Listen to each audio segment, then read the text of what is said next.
1972 সালের 10ই জানুয়ারি স্বাধীন সার্বভৌম বাংলাদেশের প্রথম রাষ্ট্রপতি জাতির জনক বঙ্গবন্ধু শেখ মুজিবুর রহমান রমনার রেসকোর্স মাঠে লাখো মানুষের জনসমাবেশে দুঃখ ভারাক্রান্ত কণ্ঠে বলেন, আমি বাঙালি, আমি মানুষ, আমি মুসলমান। তার 2 দিন পর 12ই জানুয়ারি তিনি প্রধানমন্ত্রী হিসেবে শপথ গ্রহণ করেন। শপথ গ্রহণের 3 দিন পর 15ই জানুয়ারি তিনি বাংলাদেশে মদ ও জুয়া নিষিদ্ধ ঘোষণা করেন। বাংলাদেশের ইতিহাসের নির্মম ঘটনা 1975 সালের 15ই আগস্ট জাতির পিতাকে সপরিবারে হত্যা করা হয়।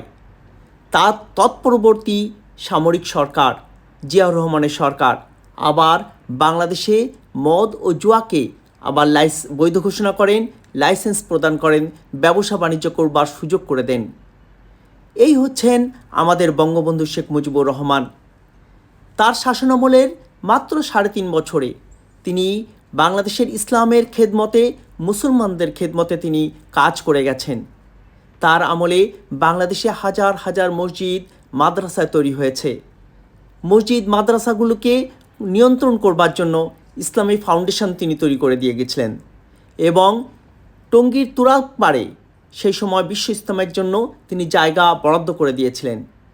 পরিবেশবাদীদের বিরোধিতার মুখেও রমনা পার্কের একটি বিশাল অংশ কাকরাইল মসজিদের কেন্দ্রীয় মসজিদ করবার জন্য তিনি জায়গা বরাদ্দ করে দিয়ে গেছেন। তিনি হচ্ছেন বঙ্গবন্ধু, যিনি ইসলামের খেদমতে তিনি কাজ করে গেছেন তার জীবদ্দশায়। বাংলাদেশের কোনো মানুষ বলতে পারবে না তার শাসনামলে কোনো মুসলমান তারা হিন্দু, বৌদ্ধ বা খ্রিস্টান হয়ে গেছে। বাংলাদেশের কোনো মসজিদ, মন্দির, গির্জা বা প্যাগোডায় পরিণত হয়েছে।